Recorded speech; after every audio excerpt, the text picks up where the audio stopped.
तो नमस्कार बहनों भाइयों, कैसे हैं आप लोग। स्वागत है आप लोगों का physical education down to class 12 CBSE के एक और चैप्टर पे, जिसका नाम है unit number 4 physical education and sports for children with special need. ये जिसको अपन शॉर्ट टर्म में अगर करें तो एब्रीविएशन होगा इसका CWSN, children with special needs. अब चिल्ड्रन विद स्पेशल नीड्स से अब आप लोग ये समझते होंगे कि ऐसे लोग जो लोग ऐसे बच्चे या ऐसे ऐसे मतलब एथलीट्स जो कि काफ़ी ज़्यादा एक्टिव नहीं रह सकते अपनी बॉडी से और अपने फिजिकल टर्म्स में अगर देखा जाए उनको, मतलब ऐसे बच्चे जो ज़्यादातर व्हील चेयर पे रहते हैं, ऐसे बच्चे जिनको हम लोग स्पेशल किड्स भी कहा जाते हैं। जी हाँ, ये वही बच्चे होते हैं जिनको कहा जाता है चिल्ड्रन विद स्पेशल नीड्स। इनकी कुछ खास ज़रूरतें होती हैं और इस चैप्टर में अपन, क्योंकि ये चैप्टर बहुत ही ज़्यादा सेंसिटिव टॉपिक है और ये चैप्टर आगे जाके आप लोगों को अपनी लाइफ में आप लोग को इन्हीं सब चीज़ों से डील करना है। मतलब आगे मैं आपको एक तरीके से पूरा रन थ्रू देने वाला हूं आपके फ्यूचर का। तो प्लीज़ कुर्सी की पेटी बांध लो, शुरू करते हैं। पहले ही देखते हैं प्यारा सा intro and will be back से।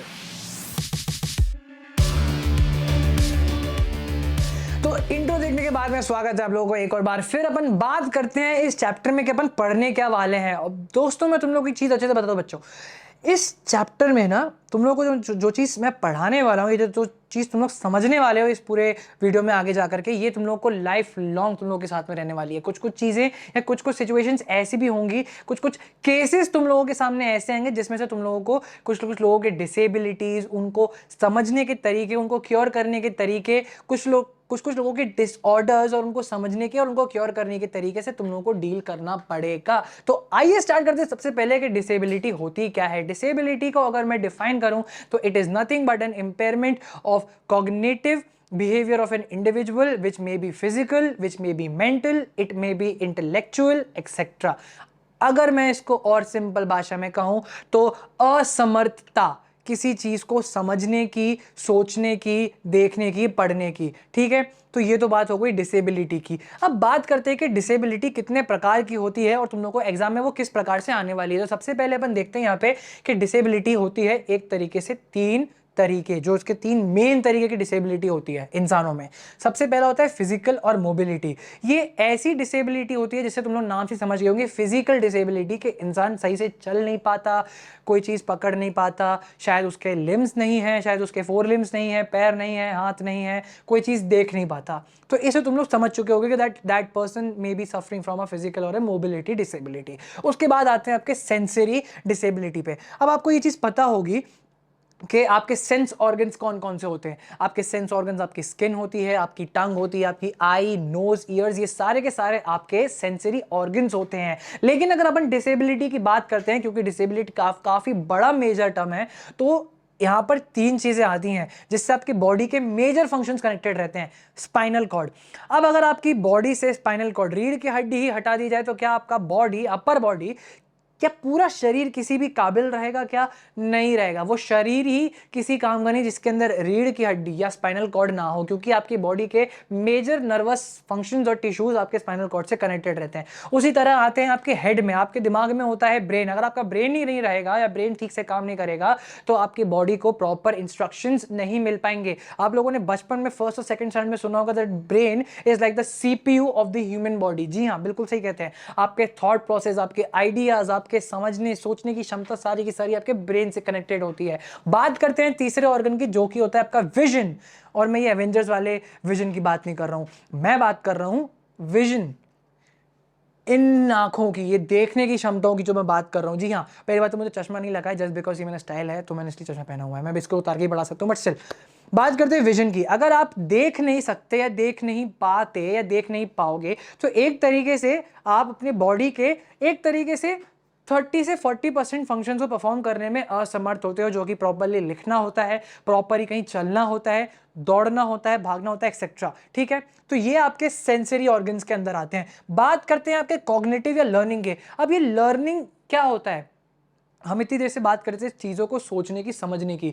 जब इंसान में सोचने की और समझने की क्षमता खत्म हो जाती है, वो इन दोनों चीज़ों के असमर्थ होता है, वो चीज़ों को नहीं समझ पाता, तो हम उसको कैटेगराइज करते हैं कॉग्निटिव या लर्निंग डिसेबिलिटी से। और ये ज़्यादातर चीज़ें तुम लोगों ने देखी होगी स्पेशल किड्स में, जिनके लिए स्पेशल स्कूल्स बनाए जाते हैं, जो लोग किसी ना किसी तरीके की बचपन से बाय बर्थ से डिसेबिलिटी को या किसी एक्सीडेंट के बाद से किसी डिसेबिलिटी से सफर कर रहे होते हैं। तो ये था इस पूरे का एक छोटा सा ब्रीफिंग। अब बात करते हैं अपन डिसऑर्डर्स की। अब डिसऑर्डर्स की बात करें तो ये भी दो प्रकार की होती हैं, लेकिन इसके अलग अलग फॉर्म्स आपको एग्जाम में दिए होंगे, जैसे कि यहां पर ही मैंने लिख के रखे हैं। अब ये होती है दो तरीके की। कैसे? एक होती है आपके माइंड से जो पूरी रहती है, और एक आपकी बॉडी पे जो असर करती है। जो आपके माइंड पर असर करती है वो आपके ब्रेन से डायरेक्टली कनेक्टेड रहती है, और ये सारी की सारी आपके ब्रेन के फंक्शंस और ब्रेन के ideas and thought process and उसके जो इंफॉर्मेशन वो जो आपकी बॉडी को प्रोवाइड करता है, ये उस पर डिपेंडेंट रहती है, ये उससे ही इसका आउटकम निकलता है। और फिर एक होती है बॉडी।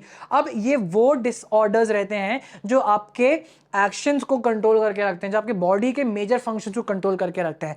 अब अपन इसके अंदर आते हैं कि इसके ये जो मैंने इसके अंदर के डिसेबिलिटी और डिसऑर्डर्स लिख के रखे वो किस प्रकार के होते हैं। ADHD, SPD, space petrol delta नहीं है, दिस इज समथिंग एल्स।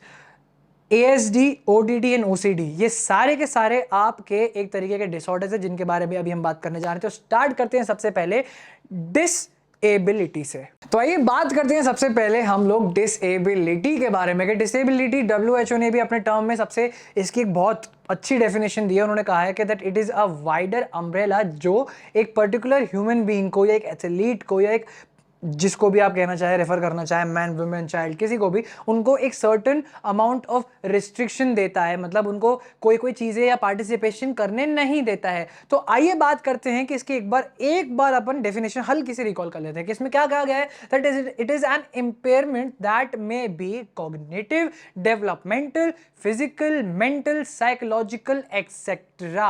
अब ये डेफिनेशन तुम अगर एग्जाम में लिख कर आओगे तो तुम लोग को पूरे 100 में से 100 नंबर जरूर मिलेंगे। तो अब बात करते हैं अपन डिसेबिलिटी के टाइप्स की। तो आइए बात करते हैं सबसे पहले कि डिसेबिलिटी होती कितने प्रकार की है। 3 प्रकार की होती है, मोबिलिटी और फिजिकल, सेंसरी, और उसके बाद last but not the least cognitive disability. सबसे पहले आती है फिजिकल या मोबिलिटी। नाम से समझ चुके होंगे, फिजिकल डिसेबिलिटी ऐसी डिसेबिलिटीज जो इंसान को चलने फिरने की रेस्ट्रिक्शंस देती हैं या रेस्ट्रिक्ट करता है उनके सर्टेन अमाउंट ऑफ एक्शंस को, जो कि वो अपने upper limb and lower limb से परफॉर्म कर सकते हैं। अपर लिम्ब में आपके दोनों हाथ आते हैं और लोअर लिम्ब में आपके दोनों पैर। अब हो सकता है कोई इंसान बाय बर्थ, होता है ऐसा सिचुएशंस में कई बार कि बच्चे बिना हाथ और पैर के पैदा होते हैं, बिना हाथ के पैदा होते हैं, बिना पैर के पैदा होते हैं। तो these are certain disabilities, but still कुछ लोग ऐसे होते हैं जो अपनी डिसेबिलिटीज को अपनी लाइफ के आगे आड़े आने नहीं देते हैं। अब इसके एग्जांपल्स आप लोग कई बार सर्च कर सकते हो, ठीक है। तो अब बात करते हैं आपके सेंसरी डिसेबिलिटीज की। इसके अंदर आपकी 3 चीजें आती हैं। इसमें आती है आपकी स्पाइनल, हेड और विजन की डिसेबिलिटीज या इंजरीज। अब हो सकता है जैसे कि तुम लोगों ने रोहित मेहरा का नाम तो सुना ही होगा। जी हाँ, मैं उसी रोहित मेहरा की बात कर रहा हूं। जी हाँ, ये वही रोहित मेहरा है जो अपनी मम्मी के पेट में बचपन में कार के एक्सीडेंट से गिर गया था और बचपन में उसके सर पे गहरी चोट लगी थी, जिसकी वजह से वो था तो 15 साल का, लेकिन दिमाग उसके अंदर 6 से 7 साल के बच्चे के बराबर था। समझ रहे हो? अगर तुम कोई मिल गया या बॉलीवुड में कभी कभी थोड़ा बहुत अगर सेंस निकालने की कोशिश करो तो तुम लोग को मिल जाएगा। तो उस मूवी के हिसाब से बंदा मम्मी के पेट में था, एक फीटस था उस वक्त पे, वो अपने डेवलपमेंटल स्टेज में था फीटस के, और उसको हेड में एक इंजरी हुई जिसकी वजह से वो जब लेटर अपने ईयर्स में डेवलप हुआ फिजिकली, जब उसकी ग्रोथ हुई, तो उसका हेड की इंजरी की वजह से उसकी फिजिकल ग्रोथ तो जरूर हुई लेकिन उसकी मेंटल ग्रोथ रुक गई या स्लो हो गई, ठीक है।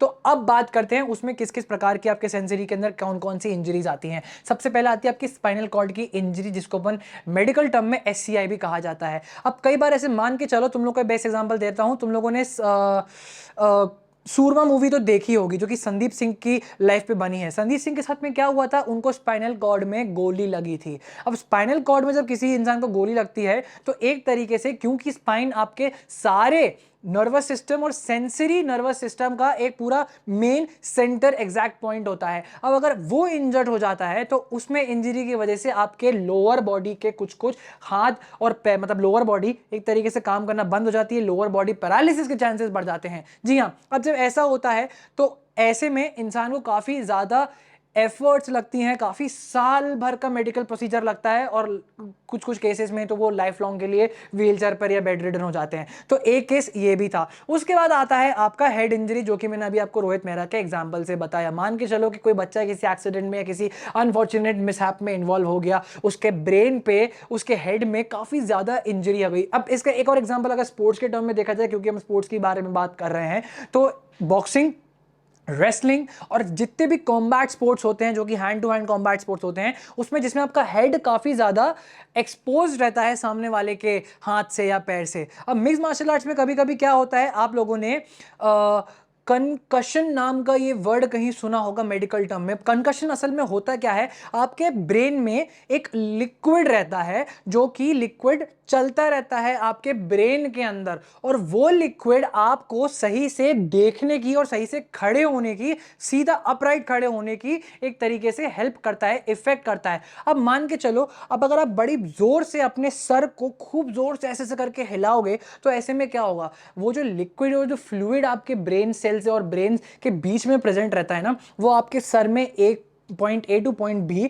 आपके एक कान से दूसरे कान के बीच में जाकर के वो ट्रैवल करेगा। और ऐसे में जब वो ट्रैवल करता है ना, तो ये एक फॉर्म ऑफ, आप अपने बॉडी को कंकस्ट कर रहे हो, आप अपनी बॉडी के ब्रेन को अजीबोगरीब मैसेजेस पहुंचा रहे हो। आपका ब्रेन, क्योंकि आपके ब्रेन में नर्वस सिस्टम रहता है और वो इलेक्ट्रिसिटी आपकी बॉडी में एक तरीके से, आपके your body is a very solid form of conductor, आपकी बॉडी से आसानी से इलेक्ट्रिसिटी पास हो सकती है। तो आपके जो नर्वस सिस्टम रहता है वो उसके अंदर इलेक्ट्रॉन्स कैरी होते हैं और इलेक्ट्रॉन्स मैसेजेस कैरी करते हैं। ऐसे में जब आप अपने सर को बहुत जोर जोर से हिलाते हो या आपके सर पे काफी जोर से इंपैक्ट पड़ता है, तो आपके बॉडी, आपके नर्वस सिस्टम, आपके जो ये ब्रेन है, उसके ये जो इलेक्ट्रॉन्स के बीच में ना एक कनेक्शन जो रहता है, वो कनेक्शन टूट जाता है।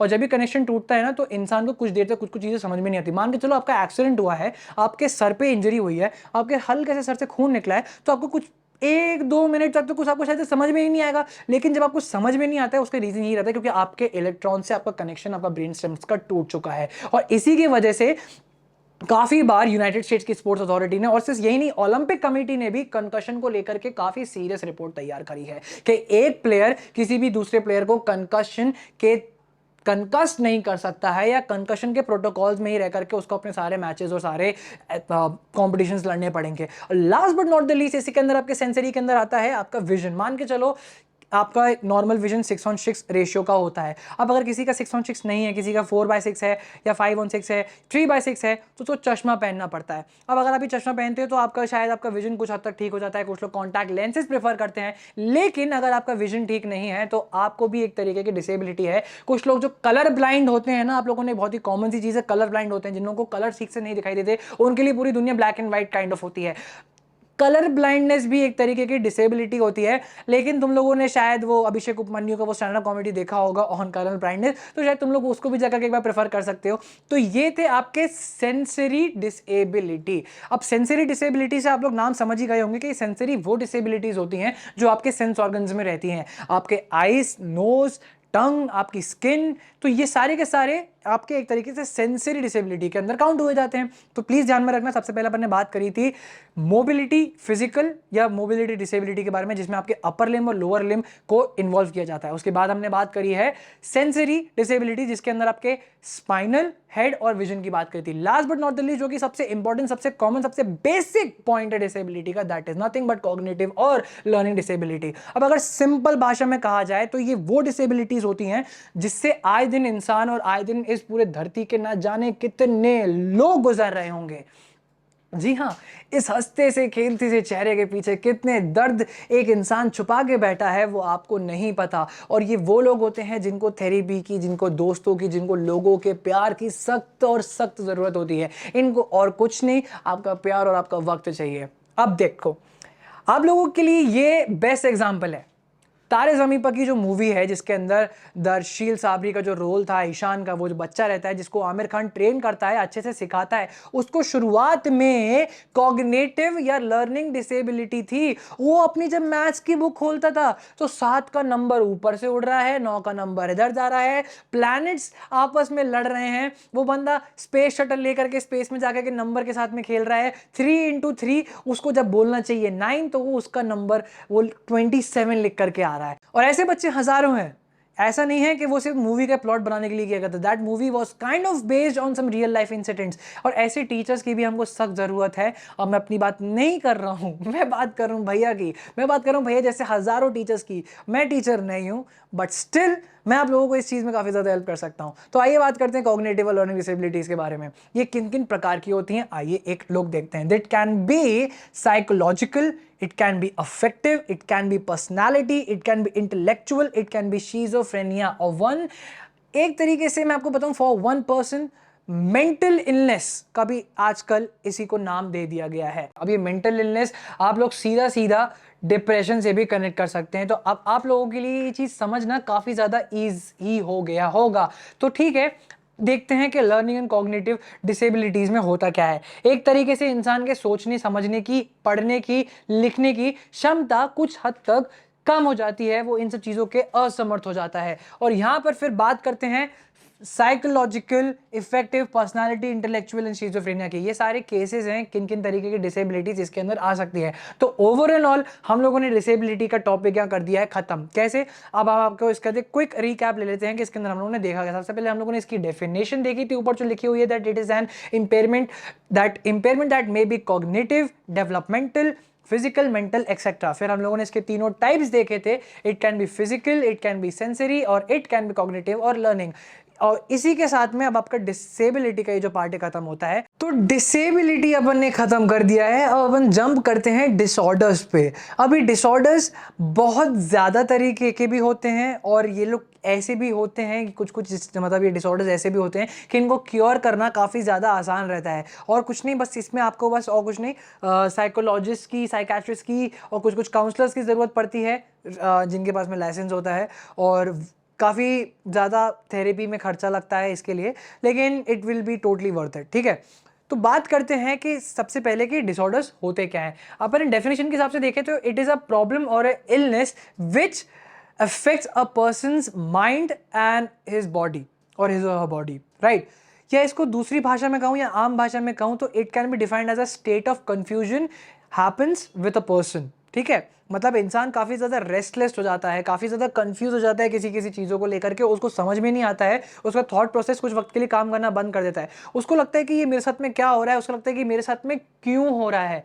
अजीब सी फीलिंग होती है। और मैं प्यूबर्टी की बात नहीं कर रहा, ये काफ़ी डिफरेंट चीज़ होती है। हालांकि वहाँ पर भी कंडीशन और सिचुएशन सेम रहती है, लेकिन वो काफ़ी ज़्यादा नेचुरल रहती है। ये नेचुरल नहीं रहती है, ये इंसान अपने आस पड़ोस के इन्वायरमेंट की वजह से अपने आप को वैसा अडेप्टिव महसूस करने लगता है। तो सिंपल भाषा में अगर तुम लोगों को इसकी डेफिनेशन एक बार और रिकॉल करवा देता हूं, it is a problem or illness which affects a person's mind और body. It can be a state of confusion etcetera.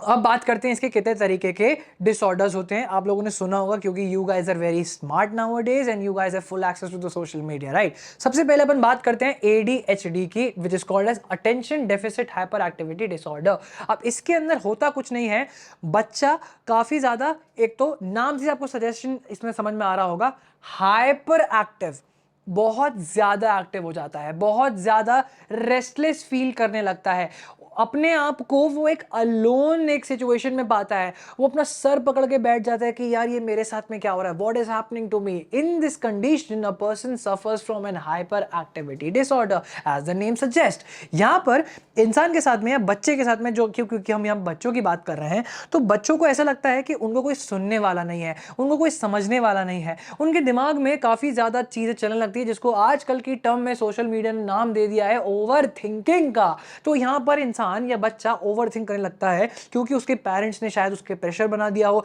कि बेटा अगर तेरे 10th या 12th के बोर्ड में इतने नंबर नहीं आए तो तेरे को जो मैंने फोन का, बाइक का, कार का, घर का, जैसे भी वादे किए होंगे वो सारे के सारे तेरे को नहीं दूंगा, तुझको दुकान पे बिठा दूंगा या बिठा दूंगी, एक्सेट्रा एक्सेट्रा। तो ऐसे में बच्चे पर एक प्रेशर बनने लगता है कि वो क्या करे। ऐसे में फिर जब उसके पास में कोचिंग वाले रहते हैं, जो कोचिंग का जो धंधा, जो बिजनेस चलता है, वो लोग कहते हैं कि अगर तुम लोगों ने ये एग्जाम क्रैक नहीं करा, अगर तुम लोगों से ये सॉल्यूशन या एक क्वेश्चन सॉल्व नहीं हो पा रहा है, तो और फिर तुम्हारे पीयर में वो चीज़ें, वो सारी चीज़ें हो सकती है। ये मेरे साथ में होता था, मैं मैथ्स में बहुत ज़्यादा वीक था बचपन में, तो मैं जब अपने साथ वालों को वो मैथ्स के क्वेश्चन सॉल्व करते हुए देख रहा था, तो देखता था ना, तो मेरे को अजीब सा एक डर लगता था। और वो डर एक न एक दिन जाकर के वो सच हुआ था कि मैं एग्जाम्स में फेल होने लगा था, खास करके मैथ्स में। मेरे साइंस में बहुत अच्छे नंबर आते थे, 90 में से मेरे 87, 86, 85 ऐसे नंबर आते थे, और वही मैथ्स में 90 में से मेरे 32 नंबर आ रहे हैं, 30 नंबर आ रहे हैं, 29 नंबर आ रहे हैं। हेल, एक दिन तो मेरे मैथ्स में 90 में से 2 नंबर आए थे। Can you guys imagine the pressure on me at that time, जबकि मेरे साइंस के मार्क्स किसी को नहीं दिख रहे थे. I was very good in physics, I was very good in biology, I was very good in chemistry, but no one was acknowledging that, but only the people was acknowledging and was blaming me for the fact that I scored nearly 2 marks in mathematics. And this is a real life example. If any of my friends at that time will see this, they will totally relate to this and totally will say that yeah, this is true. So ऐसे में ये सारी चीजें मेरे अंदर, restlessness, रात रात भर जगना, भूख ना लगना, खाना ना खाना, लोगों से बात नहीं करना, गुस्से में रहना, गुस्से यहाँ पर लेकर के चलना, ये सारी चीजें मेरे साथ होने लगी थी. तो which is an quite a good example of ADHD, also known as attention deficit hyper activity disorder. Attention से भी तुम लोग समझ में आ रहा होगा कि तुम लोग किसी एक चीज पे फोकस नहीं लगा पाते, तुम लोगों का ध्यान केंद्रित करना, जो कहते हैं ना कि बेटा जाकर पढ़ने का मन नहीं किया करे, बस किताब खोलो, ध्यान लगा के पढ़ा करो. जब इंसान का ध्यान ही नहीं लग रहा है तो वो पढ़ाई कैसे करेगा? तो दीज आर द सिचुएशंस. अब तुम लोगों को इसके कॉजेस क्या है? ये जेनेटिक फैक्टर है. हो सकता है कि आपके पेरेंट्स में से भी किसी के साथ में ये चीज़ें हो रही हो, बट वो चीज़ें उसको शो केस नहीं करते हो, और वही चीज़ आपके साथ में जेनेटिकली आपको ट्रांसफर हो गई हो. ये आपके एनवायरनमेंट की वजह से भी होता है, ये आपके स्टडी के पैटर्न की वजह से होता है, ये आपकी डेली लाइफस्टाइल के पैटर्न की वजह से भी होता है, राइट? और ये जो जेनेटिक और ये लाइफस्टाइल का जो पैटर्न है ना, वो एक तरीके से ये सारी की सारी चीज़ों को इफेक्ट करता है, चाहे वो ADHD हो, SPD हो, ASD हो, या कोई सी भी आगे कोई सी भी डिसऑर्डर होते हो. ये सारे के सारे जो फैक्टर्स रहते हैं, ये जो कॉजेज रहते हैं ना, ये कहीं ना कहीं मिलते जुलते हैं. समझोगे आप लोग? तो आइए बात करते हैं अब आपके डिसऑर्डर के सेकंड फॉर्म ऑफ डिसऑर्डर की, जो कि है SPD. जी हाँ, मैं power ranger space petrol delta की बात नहीं कर रहा हूं, मैं बात कर रहा हूं सेंसरी प्रोसेसिंग डिसऑर्डर की. अब भाई इसके नाम से आपको समझ में आ रहा होगा, सेंसरी. अभी थोड़ी देर पहले अपन ने सेंसरी डिसेबिलिटीज की बात की थी, जहां पर अपन ने बात करी थी स्पाइनल कॉर्ड इंजरीज के बारे में, हेड इंजरीज के बारे में, और विजन की इंजरीज के बारे में. तो यहां पर भी कुछ प्रकार की इंजरीज, ये जो डिसेबिलिटीज हो, ये डिसऑर्डर्स होते हैं, ये यहीं के होते हैं. ये एक तरीके से यहां पर ब्रेन आपके सिग्नल्स, जो आपके सेंसरी ऑर्गन्स आपके ब्रेन को सिग्नल्स पहुंचाता है ना, ब्रेन उसको प्रोसेस नहीं कर पाता और रिस्पॉन्ड नहीं कर पाता. मतलब आप अगर सपोज मान के चलो, आपकी skin is one of the very best example of the sensory system. अगर आपकी स्किन पर अगर आप चिमटी गोड़ते हो तो आपको हल्का सा पेन महसूस होता है. क्यों? क्योंकि आपके पेन रिसेप्टर्स, और पेन रिसेप्टर्स के अंदर का नर्वस सिस्टम आपके ब्रेन को तुरंत मैसेज पहुंचाता है कि आपको इंजरी हो रही है या something is happening with your skin at that moment. तो आपको वो दर्द महसूस होता है. लेकिन ऐसे में सेंसरी ऑर्गन्स काम ही नहीं करते. सेंसरी ऑर्गन्स का काम क्या होता है? काम करके मैसेजेस ब्रेन को पहुंचाना, और ब्रेन उन चीज को प्रोसेस करके एक आउटपुट भेजता है. लेकिन ऐसे में ब्रेन उन चीज को प्रोसेस ही नहीं कर पाता. तो sensory processing disorder is nothing but just a disorder in which the brain is unable to focus on certain thing, unable to respond to a certain messages that are been send by any of the sensory organs. और ये इसके causes बता देता हूँ कैसे होते हैं. जैसे कि मैंने बताया था, कॉमन कॉजेज है, बाय बर्थ भी हो सकता है. कुछ कुछ लोग होते हैं जो पैदा होते साथ ही ऐसे होते हैं कि उनको कुछ मार दो, कुछ गिर जाए, कुछ हो जाए, उनको दर्द नहीं होता. How is that even possible? खून बह जाता है, कट लग जाता है, रोते हैं, बिलखते हैं, लेकिन दर्द महसूस नहीं होता. So it is a form of sensory processing disorder and it is a true thing. You can go on Google and research for it if you really want to. उसके मतलब सेंसरी सेंस खत्म हो जाते हैं. और ऐसी एक example है, मैंने देखा था कहीं पर, मैंने जब इसके बारे में रिसर्च करी तो देयर वाज अ गर्ल जिसके ऊपर एक फिल्म ही बनी, आप उसको जाके मूवी को देख सकते हो. वो किसी और के पेन को अपना दर्द समझ करके फील कर सकती थी, लेकिन जब उसके साथ में कोई चीज़ घटना घटती थी, उसके साथ में कोई चीज़ होती थी, एक्सीडेंट होता था, तो उसको कुछ फील ही नहीं होता था. डॉक्टर्स ने बड़े क्लियर शब्दों में कहा था, it is a very severe and a rare case of sensory processing disorder. और लोग इस चीज़ से गुजरते हैं. अब बात करते हैं अपन ऑटिज्म स्पेक्ट्रम डिसऑर्डर्स के बारे में. अब ये सोशली देखा जाए, सोशल मीडिया पे देखा जाए, तो ये डिसऑर्डर्स के बारे में लोग काफ़ी ओपनली बात करने लगे हैं अब, और ऐसे लोगों की हमको रिस्पेक्ट भी करनी चाहिए. Autism spectrum disorder is nothing but a disorder in which a person or an individual is really unable to convey themselves or present themselves to social or socially in a group or in a person. मतलब ऐसे लोग जो एक भीड़ को देख करके ना हल्के से सिकुड़ से जाते हैं, उनको भीड़ में जाकर के बेचैनी सी होने लगती है, भीड़ में जाकर के वो अपने आप को सांस नहीं ले पाते हैं. जी हाँ, it is an example of autism. आप लोगों को ये पूरा डिसऑर्डर नहीं सुनने को मिलेगा, आपको सिर्फ ये वर्ड ऑटिज्म सुनने को मिलेगा, जहां पर लोग सोशली लोगों से बात नहीं कर पाते, मिल नहीं पाते, उनको अजीब सा एक डर टाइप का लगता है, उनको they have a fear of some kind of people people, they have a fear of being in public, they have a fear of being in emotionally attached to a people, emotionally attached to a one specific group of people, to a gender, etc. अब जी हाँ, हो सकता है कि आपकी girlfriend रही हो सकता है आपका एक बॉयफ्रेंड रहा हो, आप उससे बहुत ज़्यादा फिजिकली, आप उससे बहुत ज़्यादा इमोशनली, मेंटली अटैच हो चुके हो, लेकिन अनफॉर्चुनेटली वो इंसान आपको दिल का धोखा दे के जा चुका है। अब आपको नए लोगों से मिलने में, बात करने में बहुत ही अजीब से घबराहट सी होती हो, डर सा लगता हो, लेकिन सब चीज़ें ठीक हो जाएंगी, वक्त दो। देखो, ये जवानी है दीवानी में बहुत प्यारा डायलॉग था दीपिका पादुकोण का, that was the reason that I love that movie. कुछ लोगों के साथ में वक्त बिताने से सब ठीक हो जाता है। और जी हाँ, ये वही है, आपको अगर लोगों से डर लगता है तो you have to go out, just stay alone for a while, meet some new people, have some good experiences, spend some good time, and then धीरे धीरे आपका ये डिसऑर्डर भी खत्म होना शुरू हो जाएगा। I know it's a fear, I know it's a disorder, but still you can cure it. अब इसके फैक्टर्स देख लेते हैं कि ये कैसे कैसे होता है। इसका फैक्टर भी सेम वही है, जेनेटिकल फैक्टर भी हो सकता है, इसका फिजिकल फैक्टर भी हो सकता है। हो सकता है कि आपको फिजिकली आपको डर लग जाए कि आप पिछली बार जब भीड़ में गए थे तो ऐसा ऐसा हुआ था, या कोई घटना घटी थी, आप किसी मॉब में शामिल हो गए थे, etcetera and etcetera, cases can be anything. तो एक फिजिकल फैक्टर भी हो सकता है, सोशल फैक्टर तो है ही है, आपको क्राउड में जाने से डर लगता होगा। तो अल्टीमेटली देखा जाए तो autism is nothing but a fear of some like going into or spending some time alone in the public. तो autism spectrum disorder is nothing. ठीक है, आगे बढ़ते हैं। फिर से एक्सप्लेन करना है, हल्का से रिवाइंड करके जाके देख लो, आगे बढ़ते हैं। तो अब बात करते हैं अपन ओडीडी के बारे में, also known as oppositional defiant disorder. अब तुम लोगों की अगर आदत है छोटी छोटी चीज़ों को लेकर के गुस्सा करने की, इरिटेट होने की, कि घर में ऐसा क्या है, घर में ऐसा क्यों है, ये खाना क्यों बनाया है, ये लोग क्यों आए हैं मुझसे मिलने के लिए, मुझको अकेला छोड़ दो, इरिटेट रहना 24 घंटे, तो शायद आपको कहीं ना कहीं, और ये शायद आपको भी ना पता हो, लेकिन आप कहीं ना कहीं ओडीडी के शिकार हैं, या ऑपोजिशनल डिफाइंड डिसऑर्डर के एक मरीज हैं, एक पेशेंट है। अब इनके साथ में होता क्या है, या एक बच्चे की, क्योंकि हम बात कर रहे हैं चिल्ड्रन विद स्पेशल नीड पढ़ रहे हैं, फिजिकल एजुकेशन पढ़ रहे हैं, तो बात करते हैं एक बच्चे के बारे में। ऐसे बच्चे जिनके अंदर बहुत ज़्यादा गुस्सा भरा होता है, एक ऐसे बच्चे जिनके अंदर सामने वाले को लेकर के एक अलग ही मतलब एक ऑपरेशन टाइप की उनके अंदर एक फीलिंग रहती है। ऐसे बच्चे जो सामने वाले लोगों की अथॉरिटी, मतलब जो लोग अथॉरिटी में रहते हैं, for example their parents, for example their teachers, their principals, their anyone, it can be school, it can be in coaching, it can be in their co curricular areas, it can be even at their home, जैसे कि हमने parents की बात करी। तो ये सारे बच्चे इन सारे अथॉरिटी वाले लोगों के साथ में ना एक अलग से एक विंडिक्टिवनेस वाला इन लोगों का एक एक्सपीरियंस रहता है, एक बिहेवियर रहता है। और ये इनका जो पूरा पैटर्न ऑफ बिहेवियर रहता है ना, ये ऐसे शुरू होता है। पहले इरिटेट होंगे, फिर ये गुस्सा करेंगे, गुस्सा करने में ये अपनी आवाज़ तेज करेंगे, अपने आप को गुस्सा शोकेस करेंगे, आवाज़ भारी करेंगे, और फिर ये सामने वाले की लिमिट्स को टेस्ट करने की कोशिश भी करेंगे। होते ना कुछ कुछ बच्चे जो कहते हैं तेरे में हिम्मत है, तू मुझको माल के निकम, मैं तेरे को देखता हूँ। तो ये वही बच्चे होते हैं।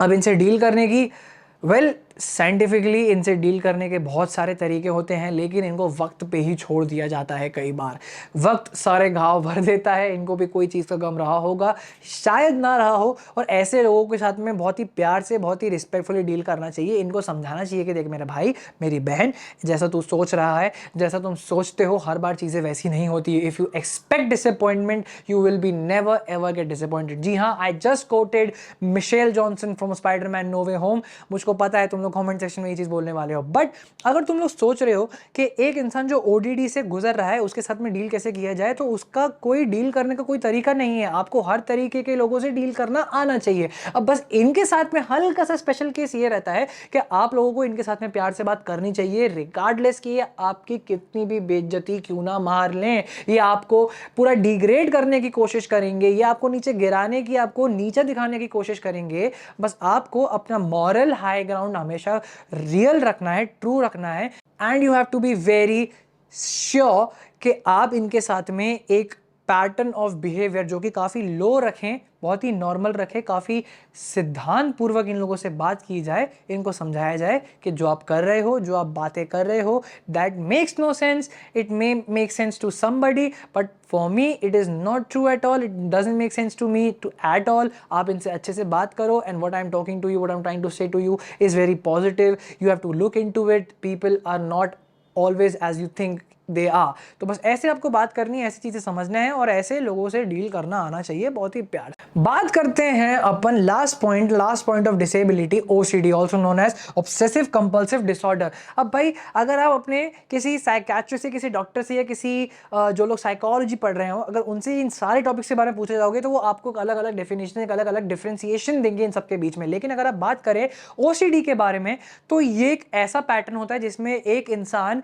एक चीज को बार बार पूछने की, जिनमें आदत होती है ना, कुछ कुछ छोटे छोटे बच्चे होते हैं सिली चीजें पूछते हैं। अब आप उनका बचपना सोच करके उनकी चीजों को इग्नोर कर देते हो, लेकिन for them it becomes a trauma जो कि आगे जाकर के उनकी लाइफ को हर्ट कर सकता है। आगे जाकर के वो ये चीज बड़े होने के बाद में भी छोटी छोटी चीजें पूछ सकते हैं। ये पूछ सकते हैं कि यार ये मेरे हाथ में क्या है, मेरे हाथ में एक पेन है, आपने क्या पहना है, मैंने एक टी शर्ट पहनी है, इसका रंग क्या है, इसका रंग ब्लैक है, ये मैं क्या कर रहा हूं, या मैं पढ़ा रहा हूं। These kids or these kind of people have a tendency to repeatedly check over a certain amount of things, right? अब जब वो ऐसे में उन हर चीज़ों को चेक करते हैं ना, तो ये आगे जा करके कभी कभी उनके रिलेशनशिप्स में भी आगे लॉन्गर टाइम में उनके रिलेशनशिप्स को हर्ट करता है, उनकी लाइफ को भी कहीं ना कहीं डिस्ट्रॉय करता है, स्पॉइल करता है। और जैसे कि मैंने कहा, रिलेशनशिप आपको हर इंसान से अच्छे रखनी चाहिए, चाहे वो कैसे भी हो। लेकिन जब आपका साथ में हर जगह छोटी छोटी चीज़ों को पूछने की आदत है, जो लोग कहते हैं ना कि बेटा बाल की खाल मत उतारो, तो ये बाल की खाल उतारने वाले ही लोग होते हैं जो हर छोटी चीज़ को पकड़ करके उसका कैरेक्टर असैसिनेशन करने की कोशिश करते हैं। तो इसी के साथ में हमने 1 2 3 4 5 तरीके के डिसऑर्डर्स पढ़े हैं। तो आइए एक बार क्विक रिकैप ले लेते हैं कि हमने हर डिसऑर्डर में पढ़ा क्या था। सबसे पहले देखते हैं डेफिनेशन के बारे में, that it is a problem or an illness that can be mentally or that can be physically. It can hurt a certain person's feelings, it can hurt someone's emotions, etc. It is also known as a state of confusion. सबसे पहला आता है ADHD, attention deficit hyperactivity disorder, जिसमें हमने बात करी थी कि एक बच्चा बहुत ही इनएक्टिव रहता है कुछ वक्त तक, वो कुछ चीज़ों पे फोकस नहीं दे पाता, उसका अटेंशन वो सीख नहीं कर पाता उस चीज़ पे, वो अटेंशन लगा नहीं पाता उस चीज़ पे, तो और वो काफ़ी ज़्यादा हाइपर एक्टिविटी रह जाता है, वो काफ़ी ज़्यादा स्ट्रेस में आना शुरू कर देता है, उसको वो स्ट्रेस बस्ट नहीं कर पाता, वो स्ट्रेस उसको पकड़ के निचोड़ देता है और जिस it ultimately result him in some form of mental illness, जो कि आगे जाकर के डिप्रेशन का नाम ले लेती है। उसके बाद आते हैं आपके सेंसरी प्रोसेसिंग डिसऑर्डर्स SPD पे, जो कि आपके सेंसरी, जब आपका ब्रेन आपके बॉडी के सेंस ऑर्गन्स के रिस्पॉन्सेज या मैसेजेस को रिस्पॉन्ड नहीं कर पाता सही तरीके से, ठीक है। It is very natural, it is may be genetic, it may be after an incident, it may be psychological etcetera, ठीक है।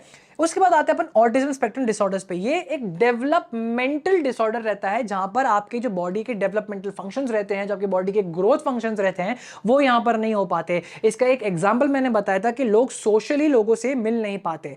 जैसे कि सपोज मान के चलो, फॉर एन एग्जांपल मैं लोगों से सोशली डील नहीं कर पा रहा हूं, तो it might be that I am suffering from this kind of disorder. उसके बाद आते हैं अपन ODD पे, ऑपोजिशनल डिफाइंड डिसऑर्डर, जिसमें हम लोगों ने बात करी थी कि किस प्रकार हम अलग अलग तरीके के, मतलब एक चीज़ों का एक पैटर्न जो रहता है, हम उस एक पैटर्न को फॉलो करते रहते हैं, उस पैटर्न को रिपीटेड करते रहते हैं, वो रिपीटेडली फॉलो करने की चीज़ें रहती हैं। उसके बाद हम लोगों ने देखा था OCD पे कि हम एक फॉर्म ऑफ रिचुअल्स फॉलो करते हैं, मतलब एक तरीके से उसी का एक और फॉर्म है जहाँ पर हम लोगों की टेंडेंसी रहती है बहुत ज़्यादा क्वेश्चन पूछने की, जहाँ पर हम आगे जाकर के अपने आप को काफ़ी ज़्यादा स्ट्रेस आउट फील करते हैं, अलोन फील करते हैं, क्योंकि कुछ लोग हमको सीरियस नहीं लेते हैं।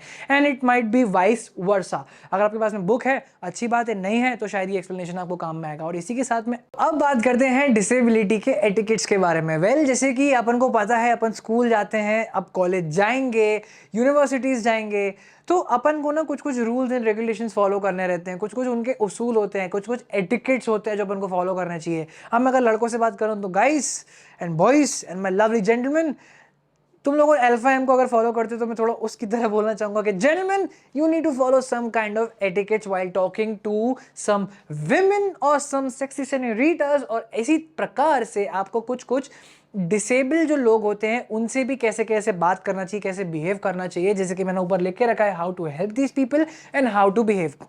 अब बात करते हैं सबसे पहला एटिकेट होता है कि टॉक डायरेक्टली। इन लोगों से आपको घुमा फिरा करके इधर उधर की बातें नहीं करनी है, इनसे हंस के चेहरे पर एक प्यारी सी स्माइल दे करके बात करनी है। अगर ये लोग व्हील चेयर पर है तो कोशिश कीजिए कि आप इनके लेवल पे जाकर के बात करें। मतलब वैसे तो इनका स्तर काफ़ी ऊंचा होता है, लेकिन आप अपने घुटने पर आप अपनी हाइट को नीचे लोअर कर सकते हैं, इनके बराबरी में आकर के इनसे बात कर सकते हैं। इसका बेस्ट एग्जाम्पल हमारे प्रेसिडेंट है श्री रामनाथ कोविंद जी, जो अभी कुछ वक्त पहले ही एक डॉर्फ जिनको पद्मश्री या पद्म भूषण से I really don't remember, but उनको सम्मानित किया जा रहा था, तो वो उनसे नीचे आकर के उनको सम्मानित किया गया उनको। So which is a very big thing for a president of such a big democratic country. Second इसमें है, second point, offer a handshake. अब यहाँ पर मेरे एक परम मित्र का एक बहुत ही घनिष्ठ मित्र का सवाल था कि अगर उनके हाथ नहीं हुए तो वो कैसे हैंडशेक ऑफर करेंगे। इसका भी अपने पास में जवाब है।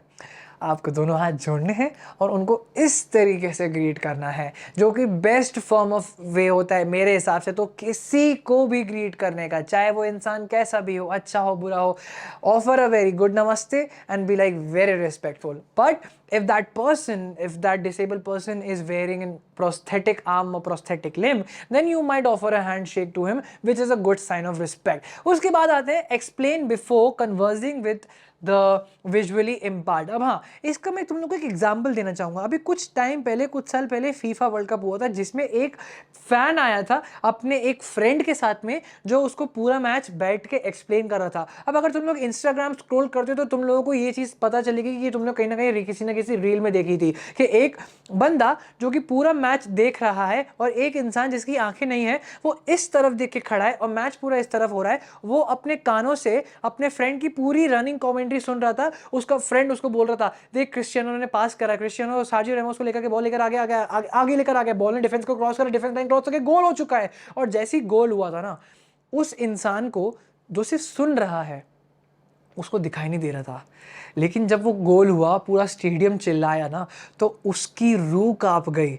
पता है, वो अपने साथ में उसको दिख नहीं रहा है, but he can sense that कि गोल हो चुका है। उसके फ्रेंड ने जिस तरीके से उसको बताया था, उसको गले लगाया था।